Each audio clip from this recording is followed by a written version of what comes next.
इतिहास सिर्फ अतीत नहीं होता, ये हमारे भविष्य की दिशा तय करता है। जो लोग इतिहास को समझते हैं वही अपने सपनों को सच करने की ताकत रखते हैं। नमस्कार दोस्तों, स्वागत है आपका वन एग्जाम हब पर, जहां हम इतिहास, राजनीति और प्रतियोगी परीक्षाओं के महत्वपूर्ण विषयों को आसान और रोचक तरीके से समझते हैं। अगर आप यूपीएससी, एसएससी, रेलवे या अन्य प्रतियोगी परीक्षाओं की तैयारी कर रहे हैं तो यह चैनल आपके लिए बेहद उपयोगी है। आज का हमारा मुख्य विषय है 1916 का होम रूल लीग आंदोलन, जिसे अक्सर हम 1857 की क्रांति और 1947 की आज़ादी के बीच का सबसे अहम टर्निंग पॉइंट मानते हैं। सही कहा आपने। और आज का हमारा जो मिशन है वो यही समझना है कि कैसे राजनीति पहली बार उन पढ़े लिखे लोगों के ड्राइंग रूम से बाहर निकली और सीधे सड़कों पर आ गई। राइट, बिल्कुल सीधे आम जनता तक पहुंची, और वो भी बिना किसी हथियार के, पूरी तरह से शांतिपूर्ण और संवैधानिक तरीकों से। इसी आंदोलन ने आगे चलकर बड़े जन आंदोलनों की मजबूत नींव रखी थी। तो इस पूरी कहानी को समझने के लिए ना हमें थोड़ा पीछे जाना होगा। मतलब 1914 से 1916 के बीच का जो समय था, हाँ, वो दौर बहुत ही अजीब था भारतीय राजनीति के लिए। बिल्कुल एक तरह का गहरा राजनीतिक सन्नाटा था देश में। अगर मैं इसे एक आसान उदाहरण से समझाऊं तो ये बिल्कुल ऐसा था जैसे किसी बहुत अहम क्रिकेट मैच के बीच में कोई टीम बिना कप्तान के खड़ी हो। मतलब कोई दिशा ही नहीं थी। बहुत सही उपमा दी आपने। और इस सन्नाटे की जड़ें कहीं ना कहीं 1907 के सूरत विभाजन में छिपी थीं। हाँ, जब कांग्रेस दो हिस्सों में बढ़ गई थी, गरम दल और नरम दल। जी, और इस बंटवारे की वजह से संगठन इतना कमजोर हो गया था कि ब्रिटिश सरकार के लिए दमन करना बहुत आसान हो गया। लेकिन इस शून्यता का सिर्फ यही एक कारण नहीं था। अच्छा, और क्या चल रहा था उस वक्त बैकग्राउंड में? उस वक्त वैश्विक स्तर पर प्रथम विश्व युद्ध शुरू हो चुका था 1914 में। अब एक तरफ तो ब्रिटिश सरकार युद्ध में पूरी तरह से उलझी हुई थी, और दूसरी तरफ भारत में जो नरमपंथी नेता थे, उन्हें ये उम्मीद थी कि अगर हम युद्ध में अंग्रेजों का साथ देंगे तो युद्ध के बाद अंग्रेज खुश होकर हमें सुधार या रिफॉर्म्स का इनाम देंगे। लेकिन असलियत तो कुछ और ही थी, है ना? बिल्कुल, आम जनता को तो सिर्फ परेशानियां ही मिल रही थी। क्योंकि युद्ध का सारा खर्च भारत से ही तो निकाला जा रहा था। हाँ, भारी महंगाई आ गई थी। मुझे याद है दस्तूर में लिखा है कि कैसे हर चीज के दाम आसमान छू रहे थे। सही कहा। जनता में भारी असंतोष था, और ठीक इसी समय दो बहुत महत्वपूर्ण घटनाएं हुई। एक तो बाल गंगाधर तिलक अपनी 6 साल की लंबी जेल की सजा काटकर वापस लौटे, और दूसरा एनी बेसेंट का भारत आना। जी, इन दोनों ने तुरंत भांप लिया कि अगर इस राजनीतिक खालीपन को अभी नहीं भरा गया तो जनता का ये जो गुस्सा है वो किसी दिशाहीन विद्रोह में बदल सकता है। लेकिन यहाँ पर ना मेरे मन में एक सवाल आता है। मतलब अगर जनता इतनी परेशान थी और अंग्रेजों के खिलाफ इतना गुस्सा था, तो इन नेताओं ने पूर्ण स्वतंत्रता क्यों नहीं मांग ली? ये होम रूल या स्वशासन का जो कॉन्सेप्ट था वो असल में क्या था? मतलब ये तो ऐसा लग रहा है जैसे कोई आधी अधूरी आजादी मांग रहा हो। ये एक बहुत ही लाजमी सवाल है, लेकिन इसे उस दौर की व्यवहारिक राजनीति के नजरिए से देखना होगा। होम रूल का मतलब अंग्रेजों को रातों रात भारत से बाहर निकालना नहीं था। तो फिर असल मकसद क्या था? मकसद था ब्रिटिश साम्राज्य के अंडर रहते हुए अपना शासन खुद चलाना। ये पूरी तरह से ऑस्ट्रेलिया और कनाडा के डोमिनियन मॉडल से प्रेरित था। अच्छा, मतलब शासन के कुछ हिस्से बढ़ जाते? बिल्कुल। इसके तहत जो रक्षा या डिफेंस के मामले हैं और जो विदेश मामले हैं वो पूरी तरह से अंग्रेजों के पास ही रहते। राइट। लेकिन जो हमारा लोकल एडमिनिस्ट्रेशन है, यानी स्थानीय प्रशासन, वो भारतीयों के हाथ में आ जाता। ये भारत में स्वराज की पहली इतनी बड़ी और संगठित संवैधानिक मांग थी। अब समझ आया। ये तो एक बहुत ही सेफ और स्मार्ट लीगल स्ट्रैटेजी थी। लेकिन यहाँ एक और चीज मुझे थोड़ी अजीब लगती है। क्या? देखिए, जब बाल गंगाधर तिलक और एनी बेसेंट दोनों की मंजिल एक ही थी, तो उन्होंने दो अलग अलग होम रूल लीग क्यों बनाए? मतलब ये तो वैसा ही हुआ ना, जैसे एक ही कंपनी की दो फ्रेंचाइजी अलग अलग इलाकों में काम कर रही हों ताकि आपस में ग्राहकों को लेकर झगड़ा ना हो। हाँ, ये फ्रेंचाइजी वाला उदाहरण यहाँ बिल्कुल फिट बैठता है। सच कहूं तो उन दोनों ने मिलकर ही काम करने का फैसला किया था। अच्छा। जी, लेकिन वे ये भी जानते थे कि उनके काम करने के तरीके और उनके समर्थकों की सोच में बहुत फर्क है। इसलिए ताकि कार्यकर्ताओं के बीच कोई टकराव ना हो, उन्होंने भारत के नक्शे को बहुत ही समझदारी से बांट लिया था। तो शुरुआत किसने की थी? में था? बिल्कुल। और उनके हिस्से में मुख्य रूप से महाराष्ट्र आया, हालांकि बॉम्बे शहर उसमें शामिल नहीं था और इसके साथ ही कर्नाटक, मध्य प्रांत और बरार के इलाके आए। हाँ, और अगर हम तिलक की लीग की बात करें तो ये संगठन साइज में काफी छोटा था, लेकिन ये बेहद मजबूत और अनुशासित था। मतलब क्वालिटी पर ज्यादा फोकस था। बिल्कुल। और इनका मुख्य जोर सिर्फ स्वराज्य पर ही नहीं था, बल्कि शिक्षा और भाषाई आधार पर राज्यों के गठन पर भी था। और यहीं पर तिलक ने वो मशहूर नारा दिया था ना, जो आज भी हम सब सुनते हैं, स्वराज मेरा जन्मसिद्ध अधिकार है और मैं इसे लेकर रहूंगा। हाँ, और इस एक नारे ने पूरे देश के युवाओं में जोश भर दिया था। क्या बात है। अब अगर हम एनी बेसेंट की लीग को देखें, जिसकी स्थापना सितंबर 1916 में हुई थी, जी, तो इसका साइज तो तिलक की लीग से कहीं ज्यादा बड़ा था, राइट? इसके मुख्यालय के लिए उन्होंने मद्रास का अड्यार इलाका चुना और तिलक के हिस्से को छोड़कर पूरे भारत में इनका नेटवर्क फैल गया था। बिल्कुल। और बेसेंट की लीग में जॉर्ज अरुंडेल और बीपी वाडिया जैसे अहम सहयोगी थे।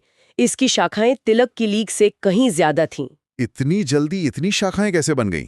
क्योंकि एनी बेसेंट को अपनी थियोसॉफिकल सोसाइटी के पुराने नेटवर्क का भारी लाभ मिला था। वो नेटवर्क पहले से ही पूरे भारत में फैला हुआ था। ओह वाह, ये तो बहुत स्मार्ट मूव था। लेकिन एक बात बताइए, बिना सोशल मीडिया या न्यूज़ चैनल्स के इन्होंने अपना आंदोलन आम जनता तक पहुंचाया कैसे? इनके तरीके क्या थे? इन्होंने हथियार नहीं उठाए, बल्कि विचारों का बहुत ही शानदार इस्तेमाल किया।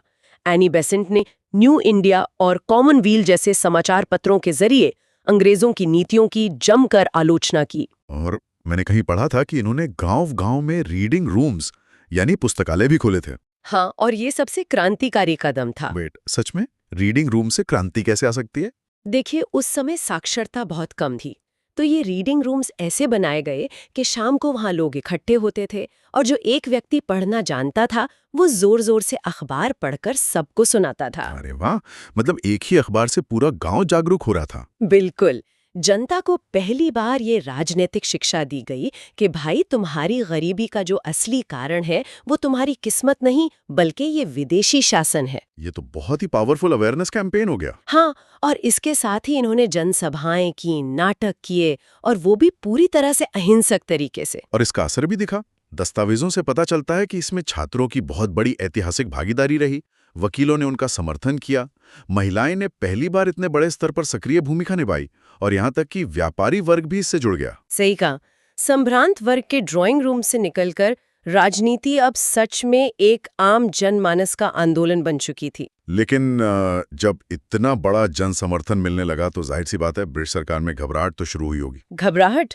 आप कह सकते हैं कि सरकार पूरी तरह से पैनिक में आ गई थी। हाँ, तभी तो उन्होंने इतना कड़ा दमन चक्र चलाया, जनसभाओं पर सख्त प्रतिबंध लगा दिए। बिल्कुल। और तिलक को पंजाब और दिल्ली जाने से रोक दिया गया, प्रेस पर भारी जुर्माने लगाए गए। और तो और छात्रों को धमकाया गया कि अगर वे राजनीति में शामिल हुए तो उन्हें स्कूलों से निकालकर ब्लैकलिस्ट कर दिया जाएगा। जी, लेकिन सरकार की सबसे बड़ी भूल हुई जून 1917 में। नेतृत्व को पूरी तरह कुचलने के इरादे से उन्होंने एनी बेसेंट, बीपी वाडिया और जॉर्ज अरुंडेल को गिरफ्तार कर लिया। और यहीं पर ब्रिटिश सरकार का दांव उल्टा पड़ गया।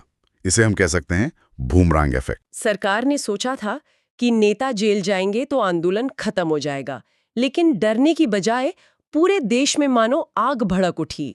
हाँ, हर तरफ हड़तालें और बड़े प्रदर्शन शुरू हो गए। और मजे की बात तो यह है कि मोहम्मद अली जिन्ना, मोतीलाल नेहरू और तेज बहादुर सुप्रू जैसे बड़े और उदारवादी नेता भी गुस्से में आके लीग में शामिल हो गए। बिल्कुल। और इसी विरोध में सर एस सुब्रमण्यम अय्यर ने अपनी नाइटहुड की उपाधि भी ब्रिटिश सरकार के मुंह पर वापस मार दी। क्या बात है। और तिलक ने भी पीछे न हटते हुए सीधे चेतावनी दे डाली कि अगर बेसेंट को रिहा नहीं किया तो वे पूरे देश में सविनय अवज्ञा शुरू कर देंगे। और इस चौतरफा दबाव का ही नतीजा था कि ब्रिटिश हुकूमत को झुकना पड़ा। भारत के तत्कालीन सचिव एडविन मॉन्टेग्यू ने अगस्त 1917 में एक ऐतिहासिक घोषणा की। ये वही मॉन्टेग्यू की अगस्त घोषणा है ना? जी हाँ। इसका सार ये था कि ब्रिटिश सरकार का लक्ष्य भारत में धीरे धीरे एक उत्तरदायी सरकार या रिस्पॉन्सिबल गवर्नमेंट की स्थापना करना है। मतलब कहीं ना कहीं अंग्रेजों ने होम रूल की मांग को आंशिक रूप से ही सही, बिल्कुल, पर वैध मान लिया था। बिल्कुल। और इसी के चलते उन्हें भारी मन से सितंबर 1917 में एनी बेसेंट को रिहा करना पड़ा। ये तो बहुत बड़ी जीत थी। लेकिन या मेरे मन में एक जिज्ञासा उठ रही है। हाँ, पूछिए। जब 1917 तक इतना शानदार मोमेंटम बन चुका था, पूरे देश में जोश था, तो फिर 1918 के बाद यह आंदोलन अचानक से इतना धीमा क्यों पड़ गया? इसके मुख्य रूप से 3 कारण थे। सबसे पहला कारण तो था नेतृत्व की कमी।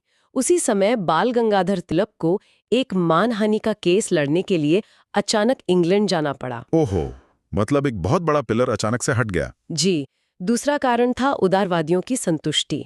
जो नरमपंथी नेता इस आंदोलन से जुड़े थे, वे मॉन्टेग्यू की उस घोषणा मात्र से ही इतने संतुष्ट हो गए कि वे आंदोलन से अलग होने लगे। राइट, उन्हें लगा कि उनका काम हो गया है। बिल्कुल। और तीसरा कारण क्या था? तीसरा कारण खुद एनी बेसेंट का बदला हुआ रुख था।